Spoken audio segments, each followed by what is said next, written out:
The term drill began as a slang catch-all phrase in the East Side Chicago Woodlawn neighborhood. The area, known by natives as Drill City, was the stumping ground of many central figures at the foundation of this identity. In 2010, pioneer Pac-Man was the first person to make use of the term in a significant rap sense in his single It's a Drill, so essentially it makes sense to say he invented drill terminology. The phrase It's a Drill basically meant that something was routine, just like practice. We have to go pick all these kids up from school right after work? It's a drill, because it's regular. We do it Monday through Friday. We're about to roll up copious amounts of weed and go about our entire day as if we are entirely sober. Well, it's a drill, because we did the exact same thing yesterday, and God willing, we intend to do the same thing tomorrow. We're going to the club to finesse a friend that's a thick, promiscuous pedestrian. It's a drill, because we hit the same club last weekend without even thinking. And although the same phrasing could be applied by people living dangerous lifestyles, whether hustling, gangbanging, pimping and hoeing, or whatever, the term itself wasn't synonymous with crime. That branding was invented by the media, but more on that later. Following Pac-Man's tragic and untimely death in 2010, the phrase and mission was championed by his longtime friend and comrade, King Louie, arguably the godfather of what is currently known as drill music. Through his many mixtapes, King Louie would help to shape the lexicon of fellow Chicagoans who felt inspired by and represented through his music. Chirac Drillinois in 2011 coined the term Chirac as a nickname for the city. Drilluminati in 2012 further expounded on drill terminology, and the example of his success would catalyze a movement that would birth behemoths in rap, such as Chief Keef, Lil Durk, G Herbo, FBG Duck, Pop Smoke, Chef G, Heady One, Stormzy, and the list goes on. I could speak for hours on the legendary representation from each major city independently. It's also important to note that early 2010s music chronicling the lives and times of young Chicagoans predominantly on the south and west sides stood on the shoulders of the few giants who came before them. Rappers like Bump J, LEP Bogus Boys, Bo Deal, and Sly Polaroid were reputed throughout the city. During a time that predated social media and mass-level digital distribution, where record companies were mainly located in New York, there wasn't really a spotlight on most of America for musicianship, Chicago included. These artists paved their own lanes to notoriety through guerrilla marketing, skill, and sheer determination. And although they presented insight into the minds of those in the streets, there are many common drill phrases and tactics in lyrics and videos today that were outright unheard of during that time. And even though they've been popularized and socially rewarded, they're still entirely distasteful. I'm primarily speaking on the practice of mocking and disrespecting the dead. In order to understand how our level of self-respect could devolve to the point of appearing non-existent, we have to travel back in time and highlight some of the factors that led to the emergence of drill culture to begin with.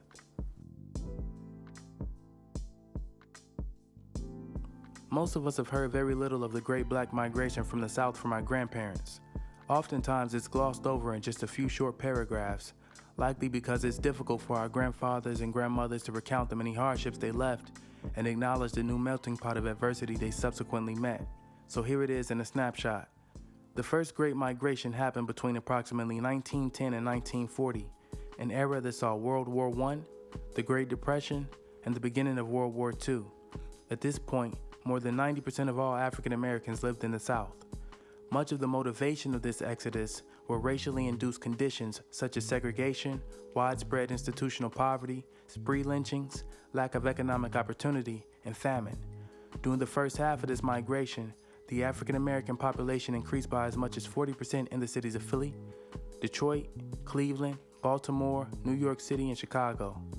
Because of the volatile economy of the time and the already transgenerational racial prejudices of most Americans up to that point, tensions were compounded and racial violence exploded. The summer and fall of the year 1919 became known as the Red Summer due to the riots that occurred in many cities. Many predominantly black neighborhoods were raided and burned down, and the message was sent that African Americans were not welcome in the Northeast, the Midwest, or the West either. In spite of this, more than 2 million black Americans migrated during that period, establishing the precedent for the Second Great Migration, the period between 1940 and 1970. During this time, almost 5 million African Americans migrated north or west in a period that saw World War II, the Civil Rights Movement, the Vietnam War, and the first half of the Cold War. Chicago played a major role in the current socio-economic landscape of the country at large. During the decades of the Great Migration, Chicago leaders developed barriers, both visible and invisible, to largely restrict the interactions between African, Latino, and Caucasian Americans. The objective was to instill systems that resulted in homogeneous neighborhoods and to pick winners and losers by deciding who was allowed access to real estate ownership, business loans, and other wealth-building avenues. They tested and stressed these systems, and when they were found to be highly effective, exported the tactics countrywide. Chicago was at one point ranked as the most segregated city in America and is consistently ranked within the top 5.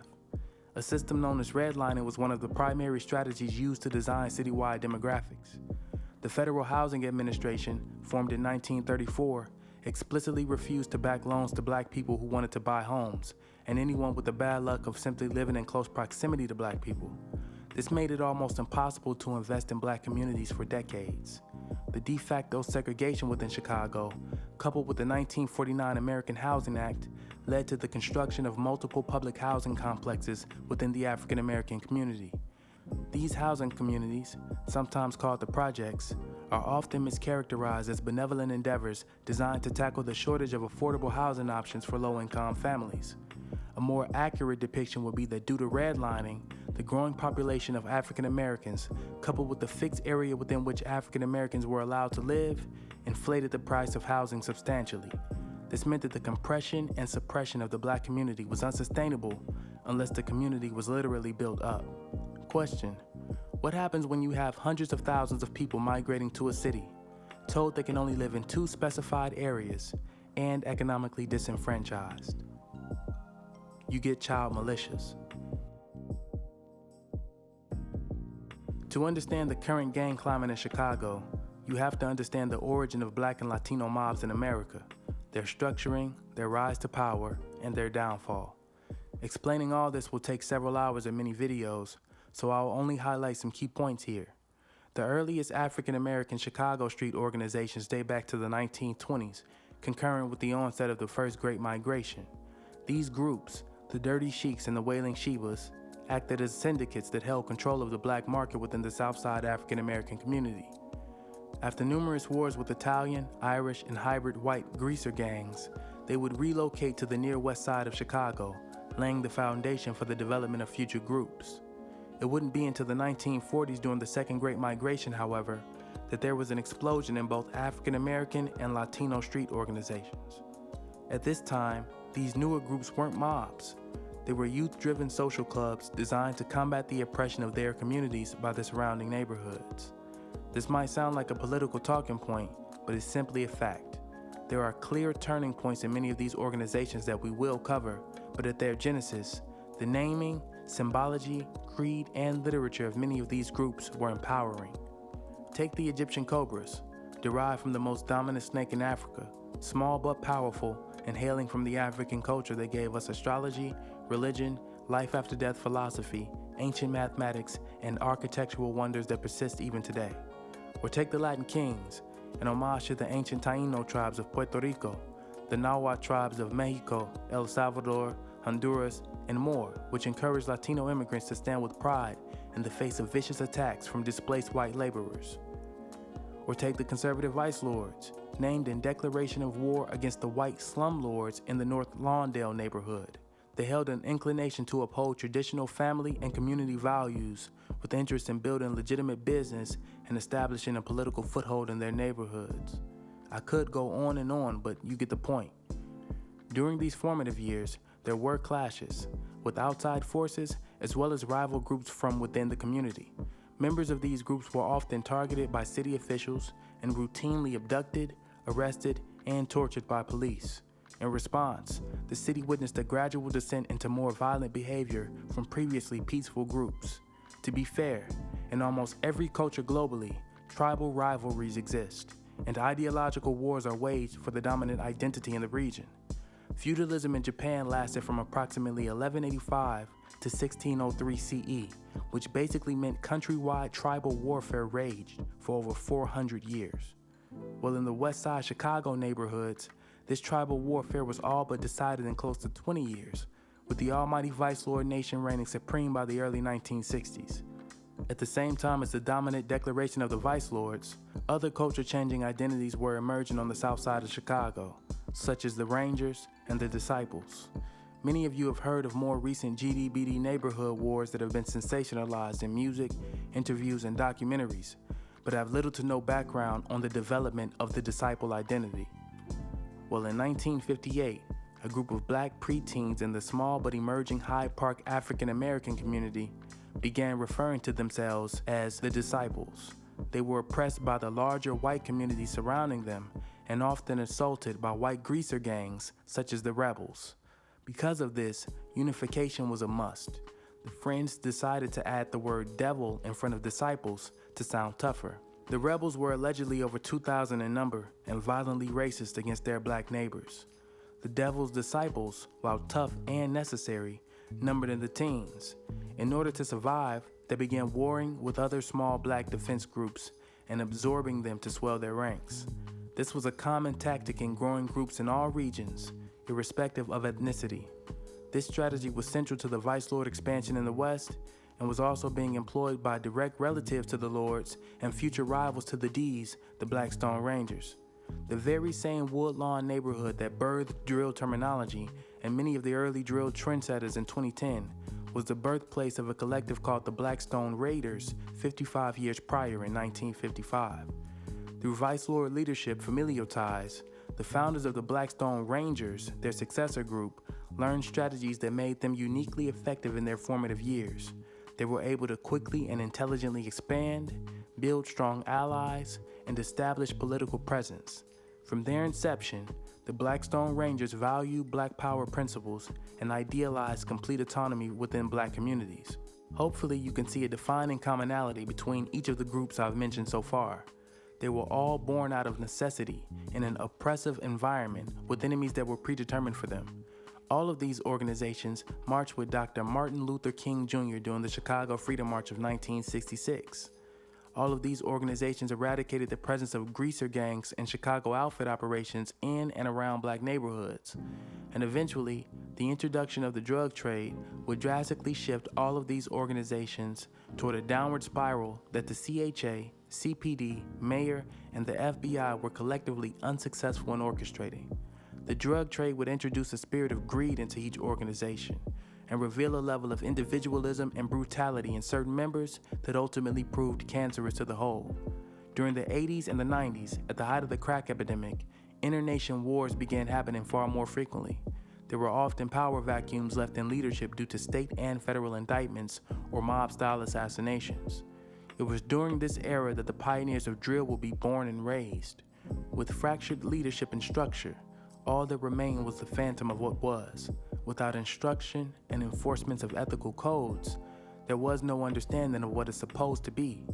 So while the lingo and handshakes remained the same, the dismantled vertical hierarchy of command left something very different: anarchy.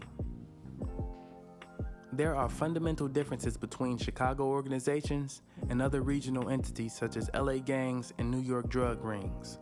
The most dynamic difference in my mind is the very strict top-down chain of leadership traditional to Chicago groups. Not to say leadership doesn't exist elsewhere, it's just the complexity of structure is what sets Chicago apart. Ironically, it was this very disciplined structure that made it possible for law enforcement to destroy them. Each nation, as they are called, operate as insular governments with varying ideologies and rulership styles. These ideals are both recorded in written cipher and transferred word of mouth through literature. During the height of structure, the 60s through mid-90s, it was a requirement for members of any organization to be well versed in their literature and to be able to recite on command specific greetings, phrases, and facts that were known only to official members. It was unheard of to self-proclaim membership in any mob, as false flagging was viciously dissuaded. Pumpkin heads were very frequently administered. The titles within governing bodies of each mob were dictated by the underlying mantra of that mob. Let's look at a couple examples. The Black Gangster Disciples were orchestrated in the fashion of a corporation. There was a board of directors, a chairman of said board, regional branches with regional managers, and relevant administrative positions. The structure was defined, leadership non-negotiable, and it coincided with the more capitalistic, profit-maximizing desires of the mob. The Black Peastone Nation had a much different approach, with a more militaristic governing body. Their leader was Chief, and his main 21 generals headed the individual branches of the nation. Each cell within each branch was sanctioned by leadership directly connected to the main 21 and approved of by chief. In addition to adherence to direct authority, members were expected to abide by the laws of their nation. Being a member didn't mean you were an outlaw. You simply operated within the laws of your new nation. Much like the justice system within our country, disobedience of the law was met with punishment.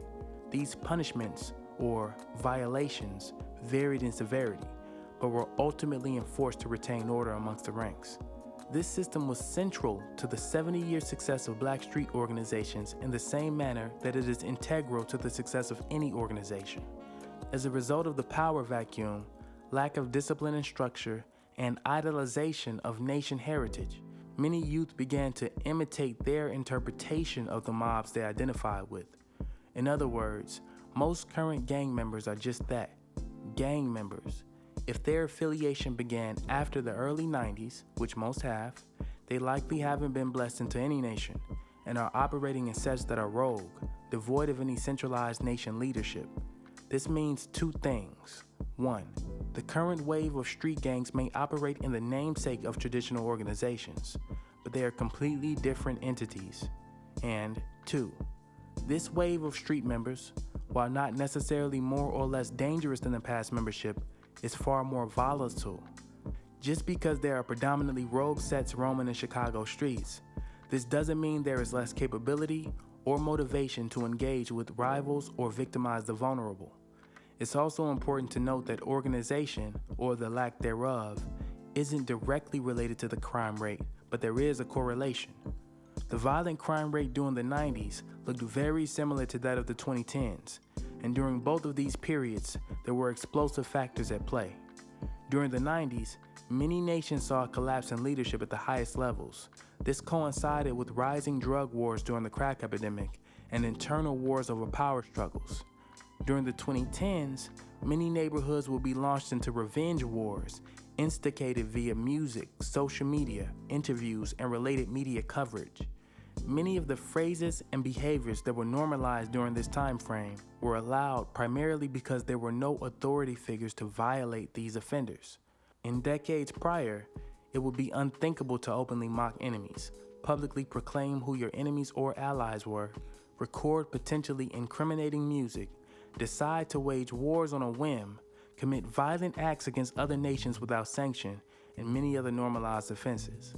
The destruction of structure allowed this abominable behavior to exist, and it is the age-old countrywide obsession with the murder of so-called blacks in America that encourages and rewards it.